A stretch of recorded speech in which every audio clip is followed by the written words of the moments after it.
Justice with Judge Mablean will be life because in everything we do, it involves the law. You came to court to testify about what you heard, what you saw, and what you know. She's fair. I don't have a hearing problem. This ear works good. This one works even better. She's firm. I'm not responsible for that ticket, and I'm not going to pay for it. Who says you're not going to pay for it? I make that decision, not you. She's honest. What you have to say? All I have to Nothing. say. This is Justice with Judge Mablean. David Mitchell is suing Robert Parker in the amount of $400. Mr. Mitchell claims his friend got into a brawl in a hotel suite they rented together and says Mr. Parker refuses to pay for the damage. In the matter of David Mitchell versus Robert Parker, Mr. Mitchell, you're suing Mr. Parker for, you got $800 damages assessed to you for something that happened in Vegas, and you want him to pay half. Is that right? That's correct, Your Honor. Okay, tell me why. So me and my friend Robert Parker, we decided to share a 2-bedroom suite in Las Vegas. We were going out for our mutual friend's bachelor party. We both couldn't attend the entire weekend. We could only attend Saturday, fly in Saturday, fly out Sunday. So we decided to get a huge 2-bedroom suite. We can do an after party, have everyone get together. So we both agreed to pay for half the cost of the hotel suite prior. He transferred me the funds before we even met in Las Vegas. We get to Vegas, we're out drinking, we're going bar hopping with our friends, we're having a great time. My cousin's boyfriend is one of the hottest DJs in the club, so we go to like one of the nicest clubs in the Vegas Strip. We get in for free, we get VIP service, we get free bottles, we're having a great time. There's this guy in the booth right next to us. I go up, I meet him, I introduce myself. He's buying us drinks, rounds, shots, just having a great time with him and with like our entire group. We're all having a great time. The bachelor decides to, let's head on back, like let's do the after party. So I say, hey, like you want to come back and then come to the after party at my place? Like it's gonna be a good time. The stranger? The stranger, yeah. Okay. Yeah, we were having a great time. He was a super chill guy. So he comes back with us to the suite. We're not even there for 5 or 10 minutes. I go to the bathroom. While I'm in the bathroom, I hear this huge thunk outside where everyone else is at. I go outside, I look, and Mr. Parker and the rest of our friends are kicking out the friend that we met at the club, and there's damages all over our suite. And I don't know what happened. Apparently, Mr. Parker and the gentleman. Know. Stop it right there. You can't guess. You can't tell me if you don't know what happened. Correct. I'm saying I don't know because I wasn't. Right, because witnessing. you didn't see and didn't observe. I didn't see, correct. Right. But we talked about it afterwards, and apparently Mr. Parker got... No, he can tell me on his own. You tell me what you know. I know that they were kicking him out, and there was damages all over our suite. What kind of damages? I have picture proof right here. The TV was hanging on its cord, the mirror was broke, there was a lamp broke, and there was stains from all the drinks on the carpet. Whew. So you guys somebody got into a brawl. Again, I'm not sure, ma'am. But bottom line is you guys assessed the damages. Yes. And it was against your credit card. Your credit card was on file. Correct. So it came off your credit card. Correct, ma'am. And now you want him to pay back 1/2. Yes. And you say, Mr. Parker, to that request, what's the problem? I'm not paying him anything. Oh, I hate when people say that. Because, Your Honor, let me tell you. No. I'm gonna help you. Because now the only person who gets to decide who pays whom what is moi. My apologies. All right, let's start over. Now, Mr. Parker, tell me your side. I do not believe I should have to pay him anything. And why not? And let me just, he's leaving stuff out of the story. Okay, your turn to fill in the blanks. Yeah, I left Vegas with a sour taste in my mouth. I left with a black eye. So we go out, we're here to celebrate my friend, he's getting married. And we hang out with some friends at a club, and we hang out with, VIP folks. I don't hang out with troublemakers. I don't hang out with people who are going to give me a headache for the night. And when I say I can identify trash when I see it, Ooh. And this guy was not only trashy, but he was flashy. He was flirting with all the girls. He was drunk. He was just buying everybody. He was just doing too much. And but he was spending money. It might not have been his. I don't know. He was spending money, but he was getting on my nerves. I didn't want to hang with him. So Did you express that? I did. I told him I don't want to hang with him. He seems like trouble. He seems like trash. I don't deal with these people. I'm a private person. He insisted. He also said, I'll take care of it. I'll make sure nothing happens. I'm like, all right, it's on you. 5 minutes into the room, this guy is going into our drink bar, grabbing all the drinks, giving them to the ladies, drinking them himself. He's hitting on all the ladies. He said something disrespectful to my friend. She was very uncomfortable. I was like, you know what, enough. He has to go. So I go to him. I try to talk to him, tell him, look, you got to go. He says, chill out, bro. I'm like, listen, you can't go handing out drinks. We already paid for pre-drinks. You can't go grab drinks from the bar. That's going to cost us. He was like, listen, chill. I'm like, listen, you're in my room, and you're not going to disrespect me. So he pushes me. I fall back into the TV. The TV falls down. Now, his biggest mistake was touching me because it went down. I got up, and I went to charge him, and he socked me. Woo! Got a black eye. Everybody else jumped in. We pushed him out the room. Where was he? Nowhere to be found. So I don't believe I should have to pay for the damages in the room for something that I didn't cause. He brought this guy into our room who attacked me. Coming up on Justice with Judge Mablean. I might lose broke points for this, but he was in the bathroom with the ladies. So while we're out here... Why you have to tell this secret? You told too much about what went on in Vegas. You didn't need to say all that. Because he said he would watch this guy. You didn't need to say all of that. And later, somehow Amir found out that I was in a women's adult magazine, and he told everybody in the office about it, and it became a huge ongoing joke. Justice with Judge Mablean. If you'll be in the Los Angeles area and want to bring your case to court, call 1-888-552-6878. You're watching Justice with Judge Mablean. We're back with the case of David Mitchell, who is suing Robert Parker for property damage. Did Mr. Parker suggest to you at the club that this guy should not be invited to the party? Yes, Your Honor, he did. And did he state it was because the guy seemed like he was trouble, drunk, da-da-da-da-da? Did he state that? In his own words, yes. And then what made you want to invite him anyway? You didn't know him. You didn't know what he was like. You didn't know what the situation would be. He was a good time. He was definitely, we vibed very well. He was very chill. And I figure, you know what, if you're going to bring us into your own at the club, why don't I bring you into our own at our suite? So he was the one who got you guys the VIP entry to the club? That was my cousin's boyfriend. Oh, so you meant bring into his booth and give you drinks. But you were the one that went over there to his booth, and you seemed to be vibing with him and jiving with him and whatever. True. He seemed like a really nice guy. We hit it off immediately. We were having a great time He seemed like a really nice guy. He seemed like a guy that didn't care about his pocketbook and was just doling out money and buying drinks. That was the only niceness about him. You didn't know anything about his character, really. You just knew that he was paying for drinks. True. Yeah. But I wanted to have a good time for my friend. It was his bachelor party weekend.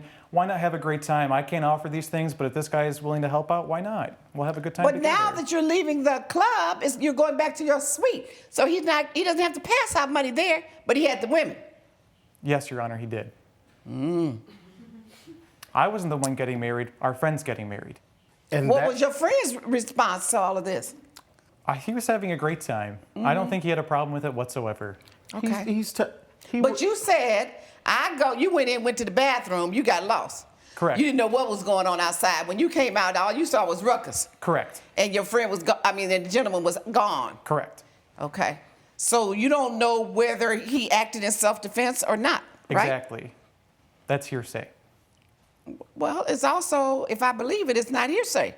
True. That's not hearsay. You don't know what a hearsay is. Correct. That's not hearsay. He said I acted in self-defense. He pushed me first. That's not hearsay. That's his testimony of what happened. Hearsay is speaking words that somebody said outside of court. He didn't speak anybody's words. That's what he said happened to him. I apologize, Your Oh, Honor. yeah. That's all right. I don't mind educating you. Your Honor, You know? I might Yes. lose broke points for this, but he was in the bathroom with the ladies. So while we're out here, Why do you have to tell this secret? You told too much about what went on in Vegas. You didn't need to say all Because that. he said he would watch this You didn't need guy. to say all of that. he would watch this guy, but he didn't watch him. but He was in the bathroom. He just said, preoccupied. I got it. And the groom was very upset because it ruined The groom the not party. here. Now it's hearsay. Touche. See, you had done real well. Now it's hearsay telling me what the groom was saying. This is interesting. It's very interesting. But here's what happens. The two of you rented that room together. Neither of you caused the damage to the room. You're both equally responsible for the damages. You can't say that, but what you can do is go after the other person, the man who started all of it. You can go after him to get your $800 back, both of you. But he should pay, and he should go after him. It was his friend. No. I gave him half the room already. It wasn't his friend. It was a stranger. Okay, here's what I'm suggesting to you. That's why I told you not to be so fast to say what you weren't going to pay. When you rent a room together, whatever damages occur, the parties renting the room are responsible and liable for those damages. Now, if a third party contributed, then you can go after the third party. But as between the two of you, you're equally responsible. You're equally responsible. There was no way the hotel management could say, okay, so your friend started it, so I'm only going to charge you instead of you. But he put his card down, so he's... Right, so now you go, when I make you pay him $400, you go get I don't know him. Oh, not my problem. That's not the law, though. You're equally responsible when you signed that hotel contract and you agreed to rent that room and your name went on it too. It says that any damages to this hotel room, you will be responsible for. So that's why both of you are responsible for it. Now you have an out. You can go back and sue the third party. Well, anyway, that's my judgment. It's unfortunate, but you got to eat half of it as well. Judgment for the plaintiff. Judge Mablean has ruled in favor of the plaintiff. The defendant has been ordered to pay $400. We're both equally responsible for the damages done to the hotel suite. Look, I'll get you your money, but we ain't partying in Vegas again. Coming up, I knew he is a failed actor, so I looked up on internet for him. I thought, I might find some of his commercials or something which I might use to make fun, but I ended up finding his golf commercial in which he was nude, which was cheesy and hilarious. Justice with Judge Mablean. You're watching Justice with Judge Mablean. Dale McClintock is suing Herb Davlor in the amount of $10,000. Mr. McClintock claims his past came back to haunt him when his colleagues ridiculed him about it and says it created a hostile work environment. This is a matter of Dale McClintock versus Herb Davlor, okay? I understand that you're suing him for $10,000 alleging a hostile work environment. Is that right? Correct, Your Honor. So tell me about it. Well, Herb Davlor is the owner of the car dealership I worked for. He fostered a very hostile work environment against me where I was being harassed every day, and I had no decision but to leave due to mental health reasons. Okay, tell me, what was the harassment? Well, before I started working as a car salesman, I was a struggling actor when I first arrived in Los Angeles. And I pretty much took any gig that I would get. And so one of those gigs was I did a photo shoot for a magazine. Well, it was a nude photo shoot. It was a golf-themed photo shoot. Somehow, Amir found out that I was in a women's adult magazine, and he told everybody in the office about it, and it became a huge ongoing joke. Every day when I would show up to work, I was getting made fun of.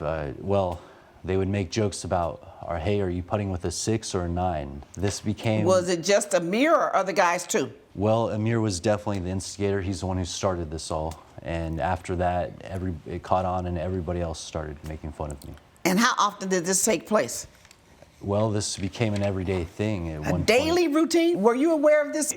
I didn't hear those comments. What I'd hear is when they'd come into the room, sometimes he'd come in and they'd yell, "For," things like that. And what does "for" mean? Like, look out, balls on the way. It's a golf reference. When the picture showed up, I realized that this is a problem. This is more than our normal banter.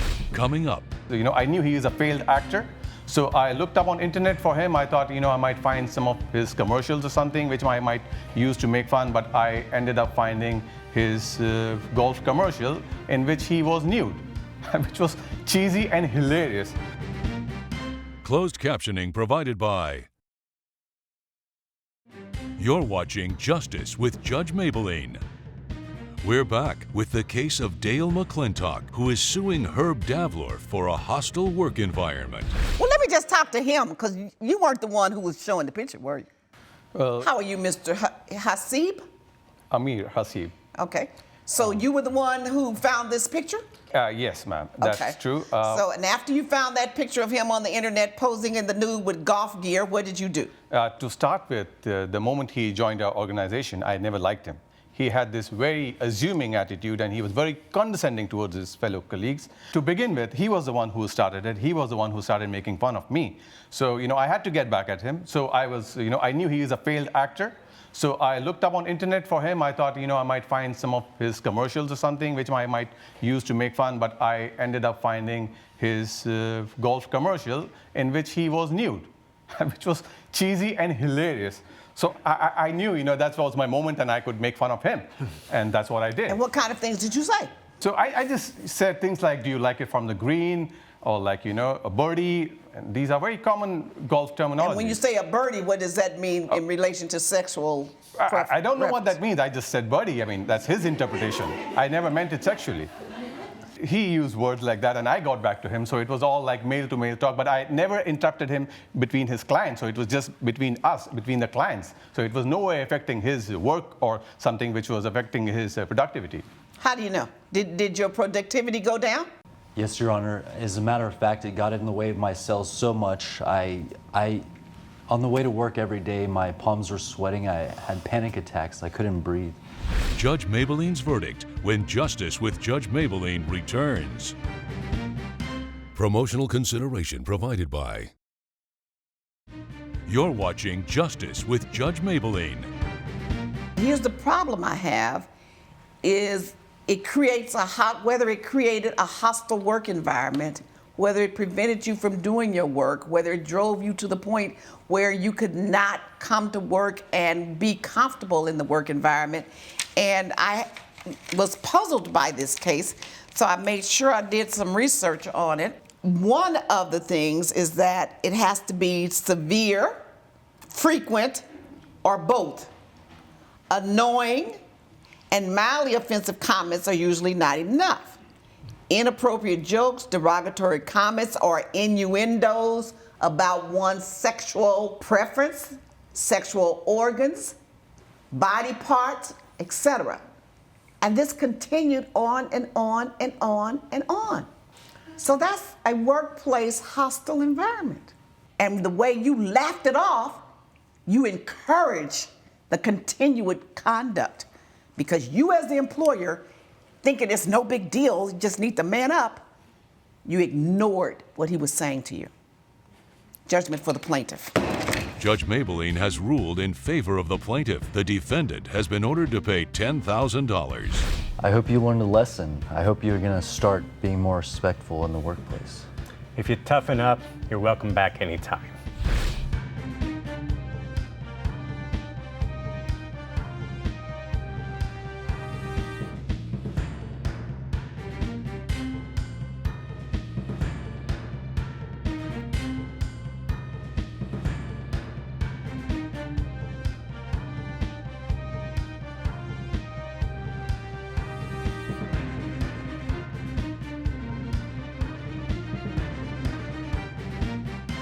This has been a production of Entertainment Studios.